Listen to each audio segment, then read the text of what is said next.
सूरत शिक्षा मंत्री प्रफुल्ल पानसेरिया ने अभिभावकों से किया जागरूक रहने का अनुरोध। कहा, बच्चे को भेजने से पहले स्कूल वैन चालक के चरित्र की भी होगी जांच। वडोदरा में स्कूल वैन के सड़क पर दौड़ने की दिल दहला देने वाली घटना सामने आई, जिसमें सड़क पर छात्र छात्राएं चपेट में आ गए। इस मामले में शिक्षा मंत्री प्रफुल्ल भाई पानसेरिया का बयान सामने आया है, जिसमें उन्होंने यह कहा है कि माता पिता से जागरूक होने और रिक्शा या वैन ड्राइवर की जांच करने की अपील की है। प्रफुल्ल पानसेरिया ने कहा कि उन्होंने वडोदरा की घटना टीवी पर देखी। गुजरात के भीतर कई बच्चों को स्कूल वैन या रिक्शा में स्कूल ले जाया जाता है। ऐसे स्कूल वैन या रिक्शा की व्यवस्था अभिभावकों द्वारा ही की जाती है। वडोदरा की घटना में बेटियां गिरी है, लेकिन सौभाग्य से उन्हें कुछ नहीं हुआ है। हर माता पिता से अनुरोध करता हूँ कि न केवल स्कूल वैन या रिक्शा बल्कि उनके ड्राइवरों को भी जांच करें। आपको ड्राइवर के चरित्र के बारे में भी पूछना चाहिए और ड्राइवर आपके बच्चे के साथ कैसा व्यवहार करता है, इसके प्रति हर माता पिता को जागरूक रहने की जरूरत है। ऐसी घटनाएं मीडिया के माध्यम से हमारे संज्ञान में आती है। इस संबंध में कार्रवाई करना हमारा कर्तव्य है। इस घटना के संबंध में मैं प्रत्येक माता पिता से जागरूक रहने का अनुरोध करता हूँ।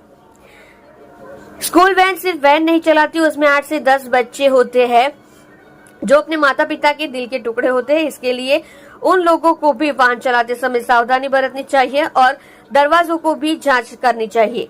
इसके साथ ही शिक्षक और अभिभावकों भी जागरूक होकर इस प्रश्न का समाधान करना चाहिए। હમણાં ટીવીમાં જોયું અને ગુજરાતની આવી અનેક શાળાઓમાં બાળકોને વાન રિક્ષામાં જ્યારે શાળાએ લઈ જતા હોય ત્યારે આ વાન પ્રાઇવેટ વાલીઓ દ્વારા બંધાયેલા હોય છે અને વાલીઓ જ આ વાનનું નક્કી કરી અને શાળાએ પોતાના બાળકને મૂકતા હોય છે। ત્યારે આવી ગંભીર ઘટનાઓ કે ગંભીર મેં દીકરી જોયું છે કે જે પડી છે પરંતુ એને વાગ્યું નથી, એનું અમે ભગવાનનો પાડ માનીએ છીએ કે દીકરીને કંઈ ના થયું। પરંતુ દરેક વાલીને પણ વિનંતી કરું છું કે જે વાન કે જે રિક્ષામાં માત્ર વાનની ચેકિંગ નહીં, એ માણસ ડ્રાઈવર કેવો છે એ પણ ચેકિંગ કરવું જોઈએ। એના કેરેક્ટર બાબતથી તમારા બાળક સાથેનું એનું વર્તન એને બાળકને પૂછવું જોઈએ।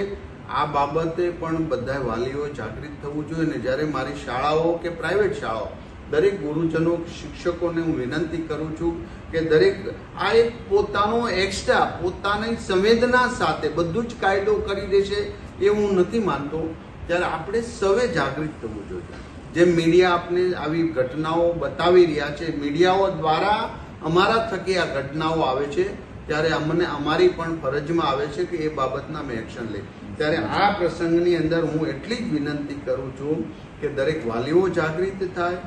શાળાના વાનવાળા પોતે માત્ર વાન નથી ચલાવતા, એની અંદર 8 કે 10 બાળકો એ જીવના ટુકડાઓ હોય છે એના મા બાપના, તો એના માટેની કેર રાખે, ગાડી ચલાવવામાં પણ વ્યવસ્થિત રાખે, એના દરવાજા ચેક કરે। આ રીતે શાળાઓના શિક્ષકશ્રીઓ અને વાલીઓ બધાએ જાગૃત થઈ અને આ પ્રશ્નનું સોલ્યુશન કરવો પડે।